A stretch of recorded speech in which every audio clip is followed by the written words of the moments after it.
నిరుద్యోగుల పాలిట ఆశా జ్యోతిగా ఉన్న శాఖకు చైర్మన్ కరువయ్యారు. కొత్తగా కొలువుల భర్తీకి నోటిఫికేషన్ వెలువరించేందుకు అవసరమైన సంఖ్యలో సభ్యులు కూడా లేకుండా వెలవెలబోతోంది. ఆ శాఖను ప్రభుత్వం చిన్నచూపు చూస్తోందన్న విమర్శలు వ్యక్తమవుతున్నాయి. ఇంతకీ ఆ శాఖలో సరిపడా సభ్యులు లేకుండా అన్నీ ఒక్కడై వ్యవహరించడానికి కారణమేమిటి? అసలు అదే శాఖ? Was the story?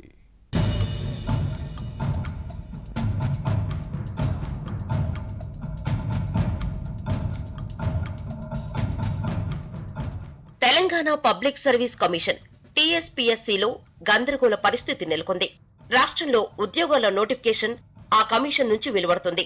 అయితే ఇప్పుడు రాష్ట్ర పబ్లిక్ సర్వీస్ కమిషన్ ద్వారా ప్రభుత్వ ఉద్యోగ నియామకాలకు సంబంధించిన ప్రక్రియ మొత్తం అయోమయంలో పడింది.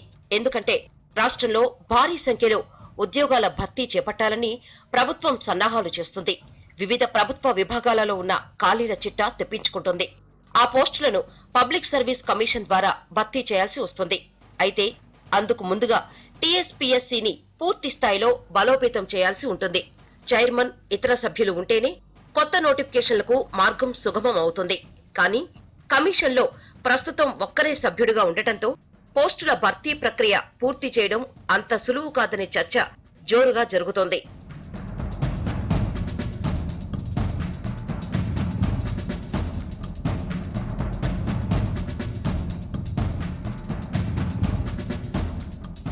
ప్రస్తుతం టీఎస్పీఎస్సీలో సభ్యులు ఎవరూ లేకపోవడంతో పాటు ఖాళీగా ఉన్న చైర్మన్ స్థానాన్ని ఆ కమిషన్ సభ్యుడితో ఇన్ఛార్జిగా నియమించింది ప్రభుత్వం. 2014 డిసెంబర్ 18న గంటా చక్రపాణిని టీఎస్పీఎస్సీ చైర్మన్ గా నియమించింది. అప్పుడు ఆయన నియామకం అనంతరం 10 మంది సభ్యులను నియమించింది. అయితే చక్రపాణి పదవీకాలం గత ఏడాది డిసెంబర్ 17న ముగిసింది. ఈ 6 సంవత్సరాల కాలంలో 36,000 పోస్టుల భర్తీకి 108 నోటిఫికేషన్లు జారీ అయ్యాయి. అయితే పూర్తిస్థాయి చైర్మన్ గా గంటా చక్రపాణి ఉన్న సమయంలోనే ఉద్యోగాల నోటిఫికేషన్ సరిగ్గా వెలువడలేదనే విమర్శలు ఉన్నాయి. ఈ నేపథ్యంలో ఇప్పుడు టీఎస్పీఎస్సీ ప్రస్తుతమున్న తాత్కాలిక చైర్మన్ తో ఎలా నెట్టుకొస్తుందనేది సంశయంగా మారింది.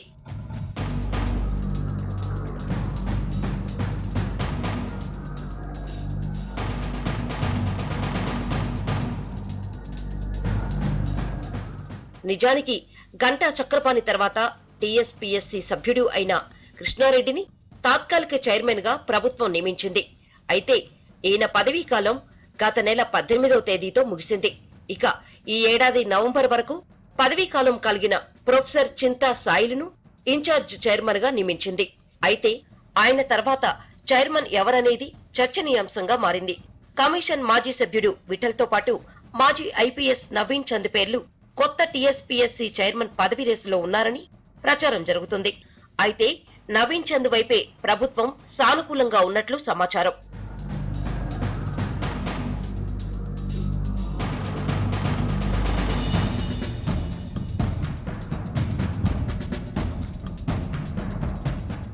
మొత్తం మీద టీఎస్పీఎస్సీ విషయంలో రాష్ట్ర ప్రభుత్వం అవలంబిస్తున్న వైఖరి విమర్శలకు దారితీస్తుంది. ఉద్యోగాల నోటిఫికేషన్ వెలువడాలంటే కమిషన్లో కోరం తప్పనిసరి. చైర్మన్ తో పాటు 3 సభ్యులు ఉంటేనే నోటిఫికేషన్ విడుదల చేసే అవకాశం ఉంటుంది. అయితే ప్రస్తుతం ఒక్కరే మిగలడంతో అయోమయం నెలకొంది. మరి ఈ గందరగోళానికి ప్రభుత్వం ఎప్పుడు తెరదించుతుందో చూడాలి.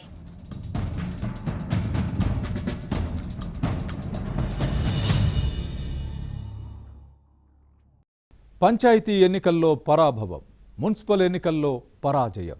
గెలుస్తామని భావించిన నగరపాలక సంస్థల్లో ఘోర ఓటమి.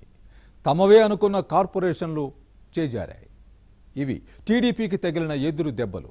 మరోవైపు స్థానిక సంస్థల ఎన్నికల్లో అధికార పార్టీ హవా కొనసాగింది. దీనికి కారణం ఒక వ్యవస్థ బలంగా పనిచేసిందని టీడీపీ అధిష్టానం గుర్తించింది. ముళ్ళును ముళ్ళుతోనే తీయాలన్నట్లుగా తిరుపతి ఉప ఎన్నిక కోసం టీడీపీ కొత్త వ్యూహం సిద్ధం చేసింది. ఇంతకీ సైకిల్ పార్టీ స్ట్రాటజీ ఏమిటి? Was the story?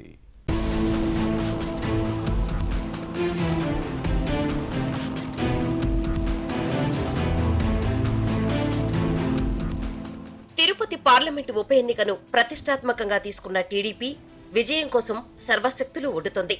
Panchayat, municipal ఎన్నికల్లో ఓడించిన వైసీపీకి ఊహించని షాక్ ఇవ్వాలనుకుంటుంది. ప్రత్యర్థి పార్టీలను ఢీకొట్టేందుకు అమ్ముల పొదిలో దాగిన అస్త్రాలను బయటికి తీస్తుంది. కొత్త వ్యూహంతో ప్రచారంలో దూసుకుపోయేందుకు సిద్ధమవుతుంది. ప్రచార గడువు ముగిసేలోపు ప్రతి ఇంటిని కనీసం 10 సార్లు సందర్శించి పలు అంశాలను వారికి వివరించాలని నిర్ణయించింది. క్షేత్రస్థాయిలో ఓటర్లను కలిసి వారికి తమ అభిప్రాయం వివరించడంపై దృష్టి సారించింది. బూత్ కమిటీ వ్యవస్థను బలోపేతం చేయడంపై టీడీపీ ఫోకస్ పెంచింది. వైసీపీ తరపున ఎన్నికల ప్రచారానికి వాలంటీర్లు బాగా ఉపయోగపడిన విషయం స్థానిక సంస్థల ఎన్నికల్లో స్పష్టమైంది. దీంతో వాలంటీర్ వ్యవస్థకు ప్రత్యామ్నాయంగా బూత్ కమిటీ వ్యవస్థను నిర్మించాలని టీడీపీ నిర్ణయించింది.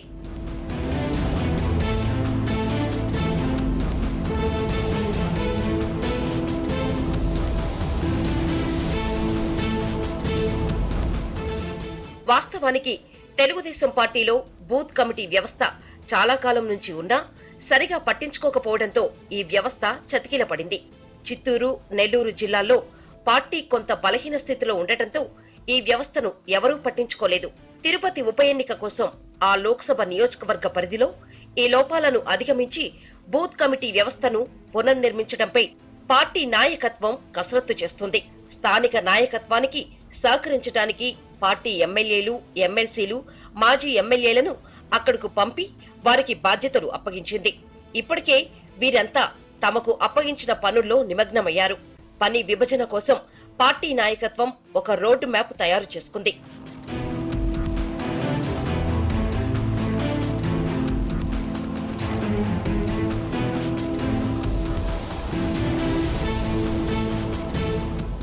తిరుపతి లోక్సభ స్థానం పరిధిలో 7 అసెంబ్లీ నియోజకవర్గాలు ఉన్నాయి.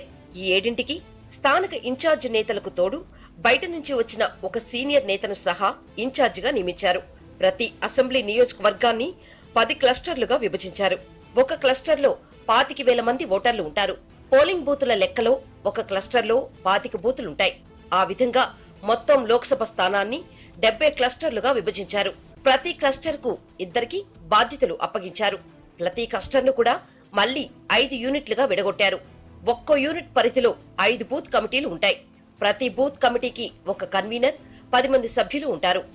ఒక్కో సభ్యుడు 100 మంది ఓటర్లకు బాధ్యత తీసుకోవాల్సి ఉంటుంది. పార్టీ తరపున ఆ 100 మంది ఓటర్లను కలిసి ఆ బూత్ సభ్యుడు ఎన్నికల ప్రచారం చేసేలా ప్లాన్ చేశారు. మొత్తం లోక్సభ నియోజకవర్గంలో 2,000 వరకు బూత్ కమిటీలు ఉంటాయని, వీటిలో 15,000 నుంచి 20,000 మంది వరకు ఉండి ప్రచార నిర్వహణను చూస్తారని టీడీపీ వర్గాలు తెలిపాయి.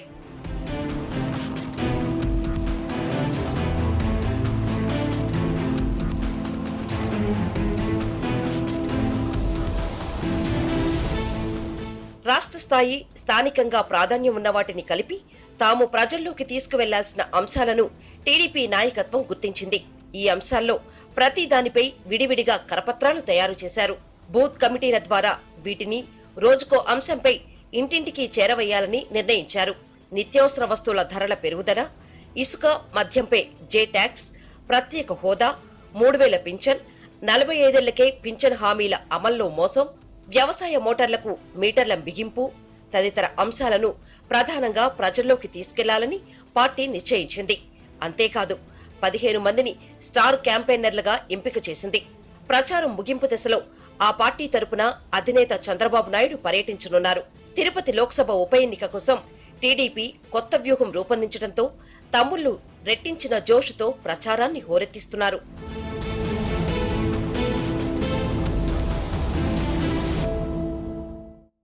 తెలంగాణ బొగ్గుగని కార్మిక సంఘంలో వర్గపోరు పరాకాష్ఠకు చేరుతోందా?